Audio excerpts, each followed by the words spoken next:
কবিতা মানেই শুধু ফুল নয় কিংবা পাখির ডাক। কবিতা মানেই জ্যোৎস্না এবং রোদ্দুর এক ঝাঁক। কবিতা আমার রামধনু রং, অনেকটা পথ চলা। কবিতা মানেই এক পৃথিবী, মনের কথা বলা। কবিতা আমার শীতল পাটি, কবিতা মায়ের মুখ। কবিতা আমার নৌকা বাওয়া, কবিতা পরম সুখ। নমস্কার, কবিতাকে সঙ্গে নিয়েই শুরু করছি আমাদের অনুষ্ঠান কাব্যের অঙ্গনে। এই অনুষ্ঠানে আপনাদের সকলকে স্বাগত জানাই। আমি সুস্মৃতি রয়েছি আপনাদের সঙ্গে। আজ আমাদের কাব্যের অঙ্গনের অনুষ্ঠানে যে বাচিক শিল্পীকে আমরা আমাদের মধ্যে পেয়েছি, তিনি দীর্ঘদিন ধরেই বাচিক শিল্পের চর্চা করে আসছেন এবং তিনি তার কর্মজীবনের সঙ্গে সঙ্গে এই কবিতাকে ভালোবেসেই কবিতার হাত ধরেই পথ চলছেন। আমাদের মধ্যে উপস্থিত রয়েছেন বাচিক শিল্পী শ্রী চন্দন চক্রবর্তী। চন্দনদা, আপনাকে স্বাগত, সুপ্রভাত। নমস্কার সবাইকে। সেই সঙ্গে স্বাগত জানাবো আমাদের আজকের অনুষ্ঠানে যারা যন্ত্রাণু সঙ্গে রয়েছেন সহশিল্পীরা।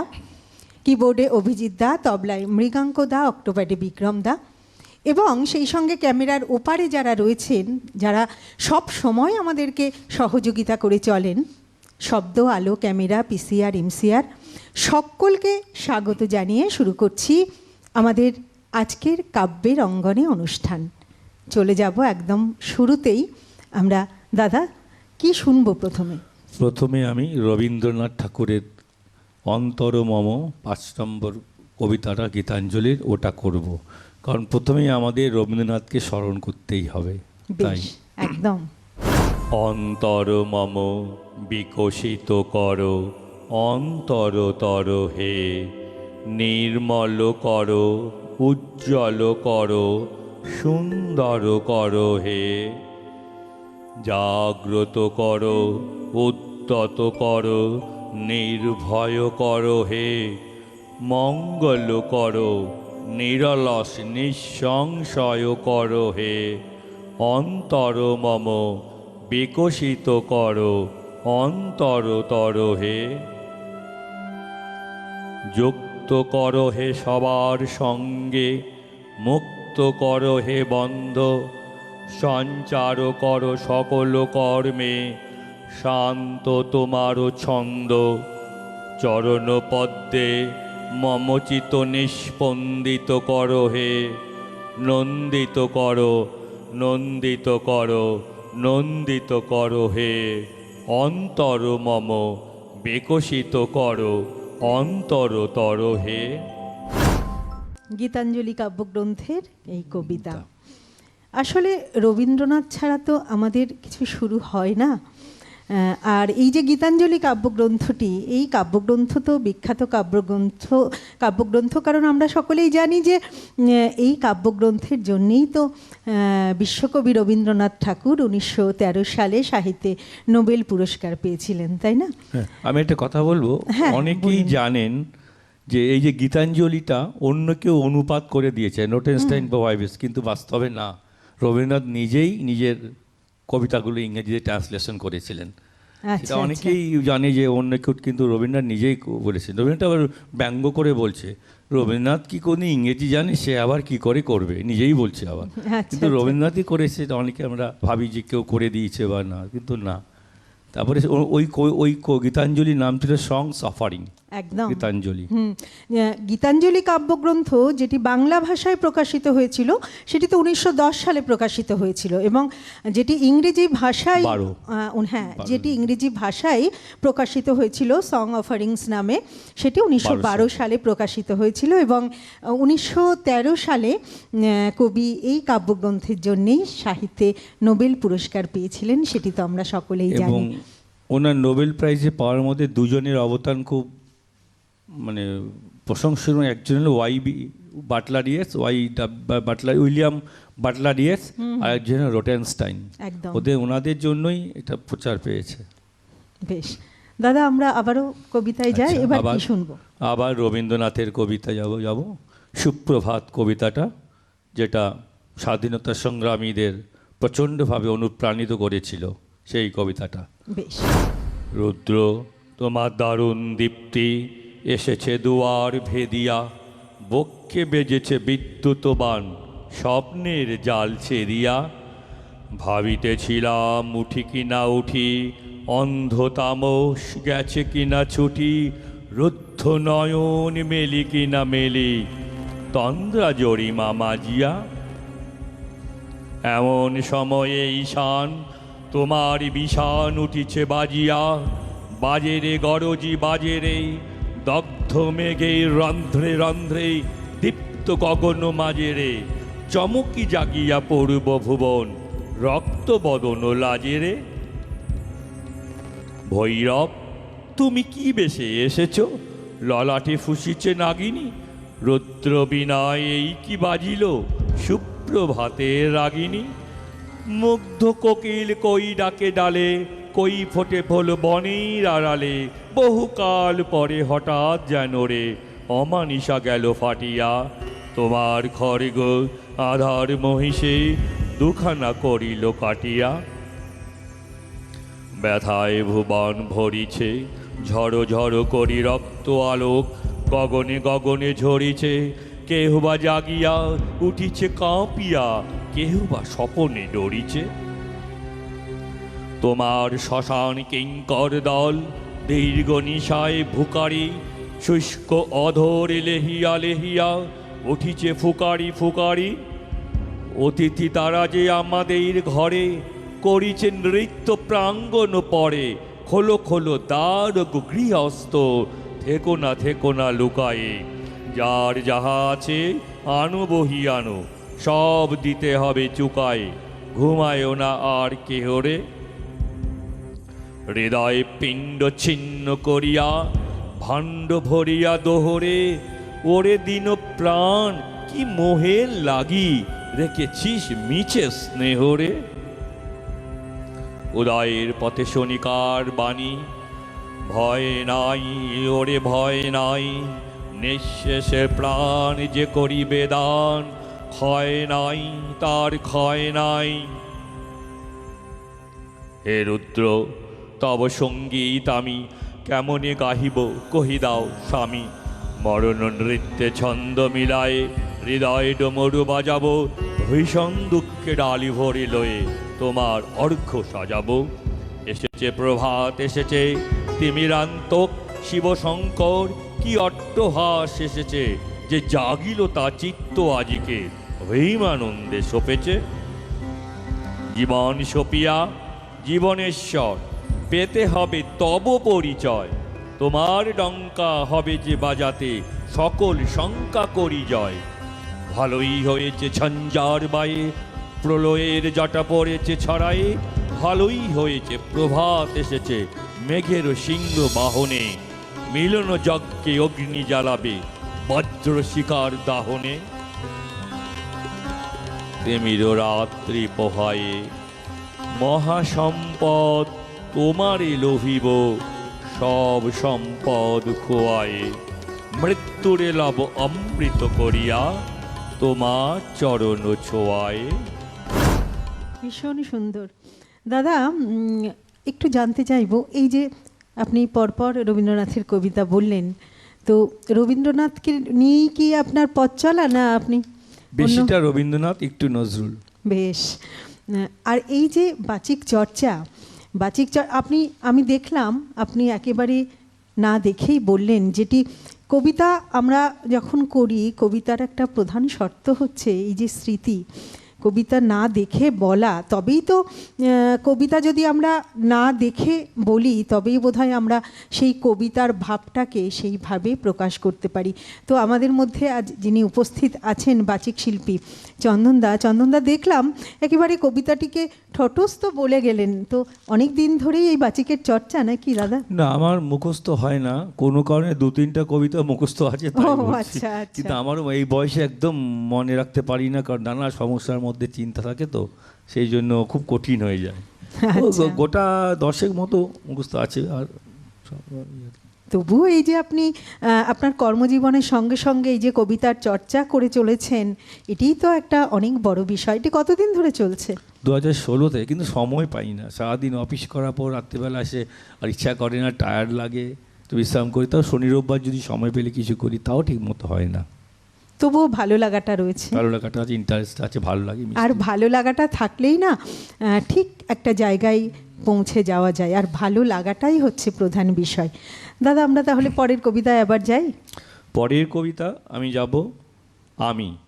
সেই কবিতাটা রবীন্দ্রনাথ যখন ওনার মোক্ষ লাভ করে, বা সকালবেলা যে সূর্যোদয় দেখার পর যে অনুভূতিটা হয়েছিল ঈশ্বর দর্শনের, সেই ঈশ্বর দর্শন হওয়ার পরে একটা লোকের চোখ মুখের অবস্থা বা তার দৃষ্টিশক্তি কীরকম পরিবর্তন হয়ে যায়, সেই কবিতাটাই মধ্যে আছে। কবিতাটা আমি, মানে আমি বলতে আমি এখন অন্য, আমার চোখে জগৎটা অন্যরকম এবং সাধারণ মানুষের চোখে অন্যরকম, সেটাই উনি আমি কবিতাতে বলেছেন।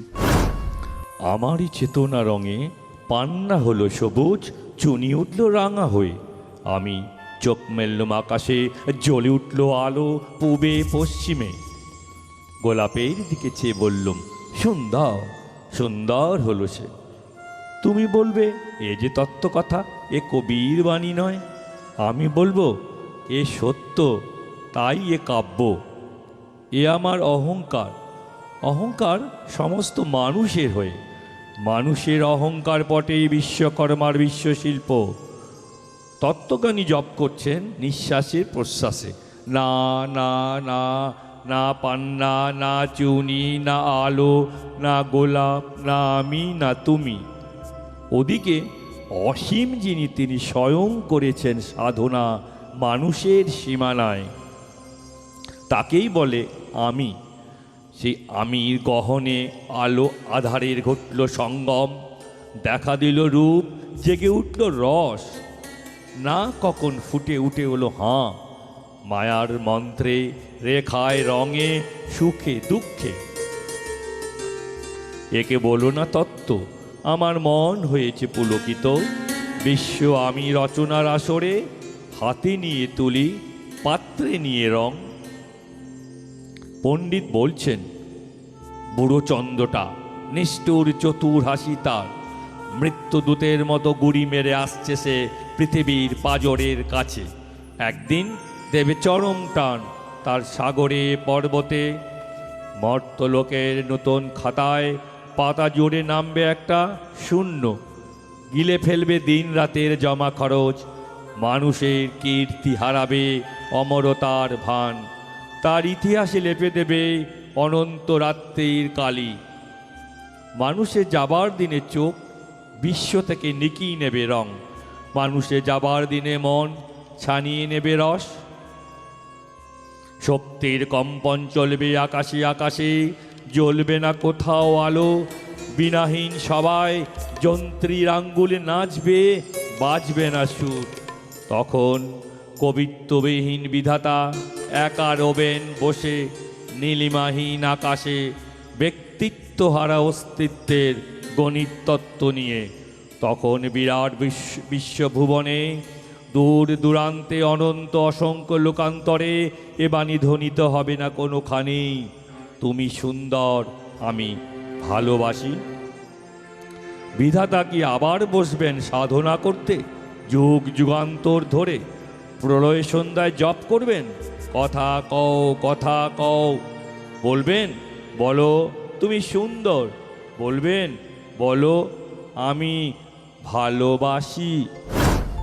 আমরা শুনছি চন্দনদার কবিতা, চন্দন চক্রবর্তীর কবিতা, আর আমরা রয়েছি কাব্যের অঙ্গনে অনুষ্ঠানে। আমরা চন্দনদার কবিতা আবারও শুনবো, তবে তার আগে দর্শক বন্ধু আপনাদের জানাই যে এই যে কাব্যের অঙ্গনে অনুষ্ঠান, এটি কবিতার অনুষ্ঠান, শ্রুতি নাটকের অনুষ্ঠান। এই কবিতা শিল্পকে, এই বাচিক শিল্পকে সকলের মধ্যে পৌঁছে দেওয়ার জন্য, সকলের ঘরে ঘরে পৌঁছে দেওয়ার জন্যই কিন্তু আমাদের এই উদ্যোগ, এই কাব্যের অঙ্গনে অনুষ্ঠান। তাই আপনারা যারা এই অনুষ্ঠানে অংশগ্রহণ করতে চাইছেন, আপনারা অনেকেই আছেন দীর্ঘদিন ধরে কবিতার চর্চা করছেন, বাচিকের চর্চা করছেন, যারা আপনারা অংশগ্রহণ করতে চাইছেন এই অনুষ্ঠানে, আপনারা কিন্তু অবশ্যই অংশগ্রহণ করতে পারেন।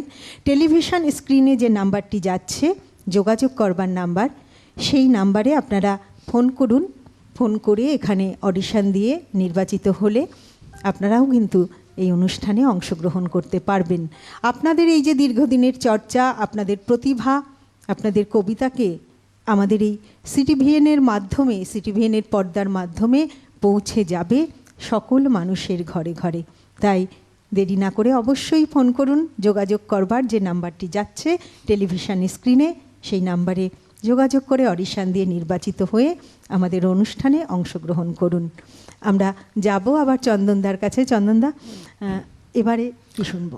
এবার কাজী নজরুল ইসলামের মোরা একই বৃন্তে দুটি কুসুম হিন্দু মুসলমানটা করব। তার কারণ রবীন্দ্রনাথ নজরুল তো ঋষি ছিলেন, ওনারা দেখতে পেয়েছেন ভারতবর্ষের ভবিষ্যৎ।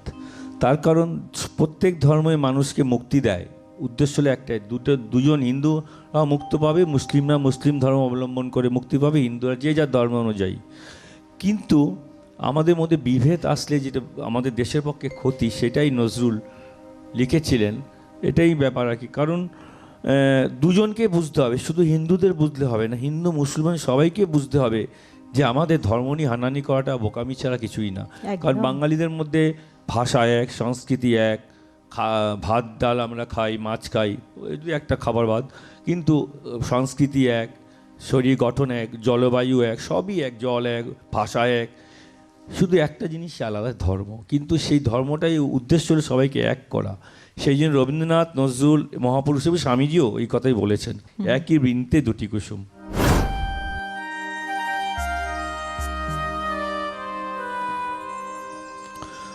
মোরা একই বৃন্তে দুটি কুসুম হিন্দু মুসলমান, মুসলিম তার নয়ন মণি, হিন্দু তাহার প্রাণ। এক সে আকাশ মায়ের কোলে, যেন রবি শশী দোলে, এক রক্ত বুকের তলে, এক সে নারীর টান। মোরা একই বৃন্তে দুটি কুসুম হিন্দু মুসলমান, মোরা এক সে দেশের খাইকো হাওয়া, এক সে দেশের জল, এক সে মায়ের বক্ষে ফলে, একই ফুল ফল। এক সে দেশের মাটিতে পাই, কেউ গড়ে কেউ শ্মশানে ঠাই, মোরা এক ভাষাতে মাকে ডাকি, এক সুরে গাই গান। মোরা একই বৃন্তে দুটি কুসুম হিন্দু মুসলমান, চিনতে নেড়ে আধার রাতে করি মোরা হানাহানি, সকাল হলে হবে রে ভাই, ভাইয়ে ভাইয়ে জানা জানি। কাঁদবো তখন গলা ধরে, চাইব ক্ষমা পরস্পরে, হাসবে সেদিন গরব ভরে এই হিন্দুস্তান। মোরা একই বৃন্তে দুটি কুসুম হিন্দু মুসলমান। মোরা একই বৃন্তে দুটি কুসুম হিন্দু মুসলমান। কি অসাধারণ কথা! মানে ব্যাপারটা কি, আমাদের মধ্যে যদি একতা থাকে, বহির্বিশ্বের কোনো শত্রু আমাদেরকে ক্ষতি করতে পারবে না। দাদা, আমরা পরের কবিতায় আবার যাই। পরের কবিতা বাংলার মুখ, কবি জীবনানন্দ দাশ। বাংলার মুখ আমি দেখিয়াছি, তাই আমি পৃথিবীর রূপ খুঁজিতে যাই না আর। অন্ধকারে জেগে উঠে ডুমুরের গাছে চেয়ে দেখি, ছাতার মতো বড় পাতাটির নিচে বসে আছে ভোরের দোয়েল পাখি। চারিদিকে চেয়ে দেখি পল্লবের স্তূপ, জাম, বট, কাঁঠালের, হিজলের, অশ্বত্থের করে আছে চুপ। ফণি মনসার ঝোপে সটি বনে তাহাদের ছায়া পড়িয়াছে। মধুকর ডিঙা থেকে না জানি সে কবে চাঁদ চম্পার কাছে এমনই হিজল, বট, তামালের নীল ছায়া বাংলার অপরূপ দেখেছিল। বেহুলাও একদিন কাঙুরের জলে ভেলা নিয়ে, কৃষ্ণ দ্বাদশীর জ্যোৎস্না যখন মরিয়া গেছে নদীর চড়ায়, সোনালি ধানের পাশে অসংখ্য অশ্বত্থ বট দেখেছিল। হায়, শ্যামার নরম গান শুনেছিল। একদিন অমরায় গিয়ে ছিন্ন খঞ্জনার মতো সে নেচেছিল ইন্দ্রের সভায়। বাংলার নদ নদী ভাটফুল ঘুঙুরের মতো তার কেঁদেছিল পায়। রূপসী বাংলার কবি জীবনানন্দ দাশ, তার কবিতা আমরা শুনলাম। আমরা রয়েছি কাব্যের অঙ্গনে অনুষ্ঠানে এবং আমাদের মধ্যে শিল্পী রয়েছেন বাচিক শিল্পী চন্দন চক্রবর্তী। আবারও যাব আমরা চন্দনদার কাছে। চন্দনদা, এবার কি শুনবো আমরা? এবার করব ঐতিহাসিক জলসা, কবি ভবানী প্রসাদ মজুমদারের লেখা। 3 দিন 3 রাত কালে ঠেসে পান, গাঞ্জোর গেয়েছিল চেঙ্গিস খান। তাক দিন দিন তাক তেরে কেটে দিন, তবলাতে কে ছিলেন আলাউদ্দিন। টুং টাং টুং টাং টুং টুং টাং, পিয়ানো বাজিয়েছিল হিউয়ান সাং। সারে গামা পাধা নিসা হারমোনিয়াম, মমতাজ বেগমের ঝরেছিল ঘাম। বাদশাহ শাহজাহান বাজালেন ঢোল, সাথে নিয়ে 1700 করতালো খোল।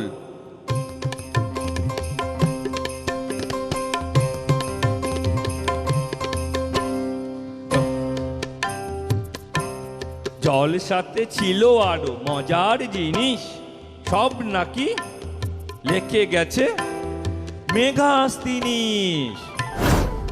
বিশিষ্ট ছড়াকার ভবানী প্রসাদ মজুমদারের ছড়া আমরা শুনলাম।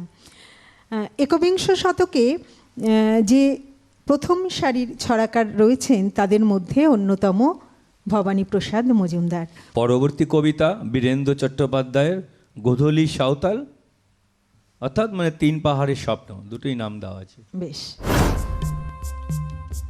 পাহাড়িয়া মধুপুর মেঠো ধুলি পথ, দিন শেষে বই কালি মিষ্টি শপথ। মোহনিয়া বন্ধুরে আমি বালিকা, তোর লাগি গান গাই গাথি মালিকা। আজও সন্ধ্যার শেষে খালি বিছানা, আমি শোব মোর পাশে কেউ শোবে না। তুই ছাড়া এই দেহ কেউ ছোবে না। সুরে সুরে হাওয়া তার মিষ্টি বুলায়, সাঁওতাল মেয়ে কটি দৃষ্টি ভুলায়। দিন শেষ ধুধু মাঠ ধুধু মেঠো পথ, সাঁওতাল মেয়ে কটি ছড়ালো শপথ।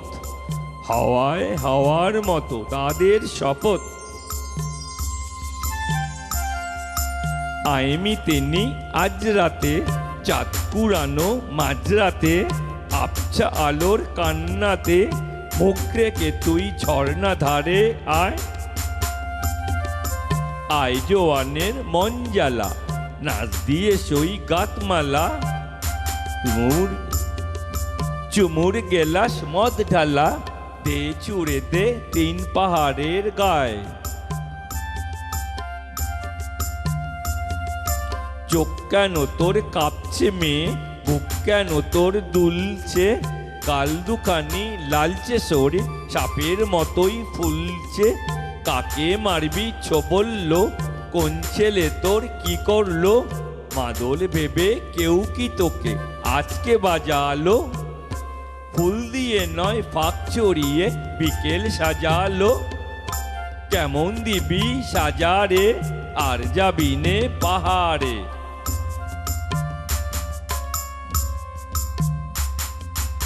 এত গান আকাশে এত গান বাতাসে, সাঁওতাল মেয়েটি টিপ কপালে।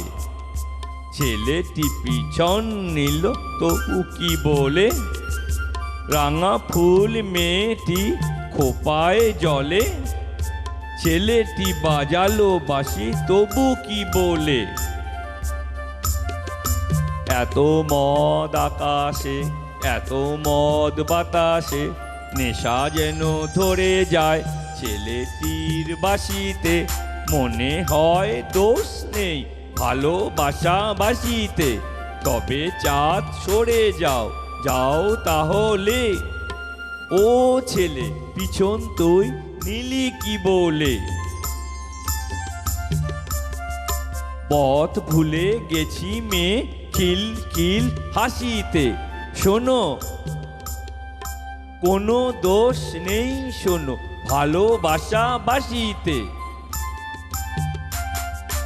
এত আলো আকাশে এত ভালো বাতাসে, এত আলো আকাশে এত আলো বাতাসে।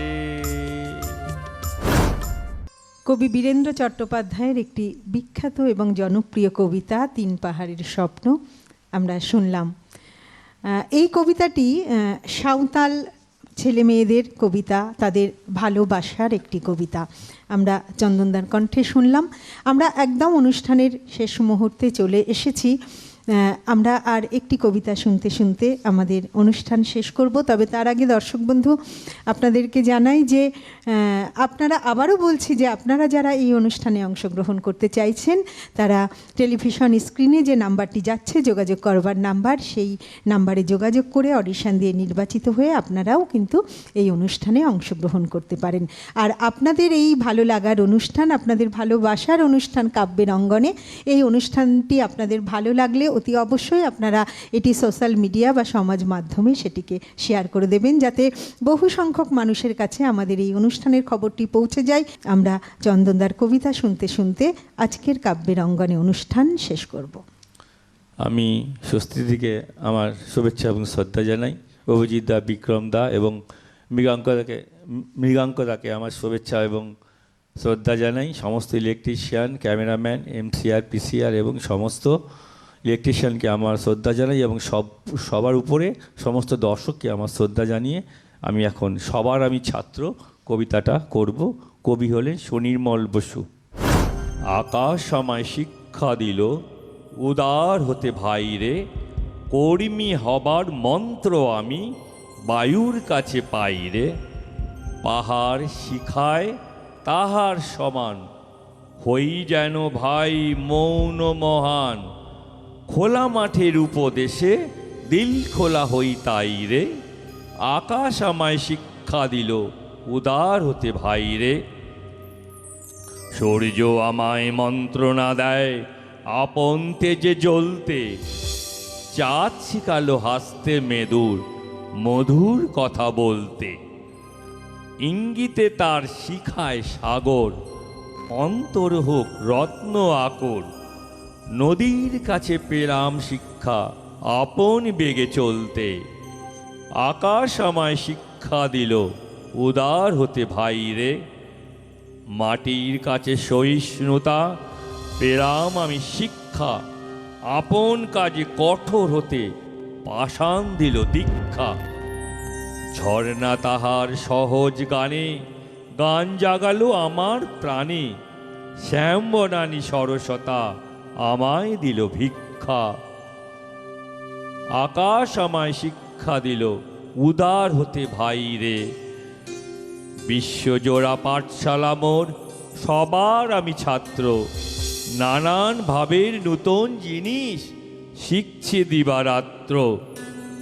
এই পৃথিবীর বিরাট খাতায় পাঠ্য যেসব পাতায় পাতায়, শিখছি সেসব কৌতূহলে সন্দেহ নাই মাত্র। আকাশ আমায় শিক্ষা দিল উদার হতে ভাইরে।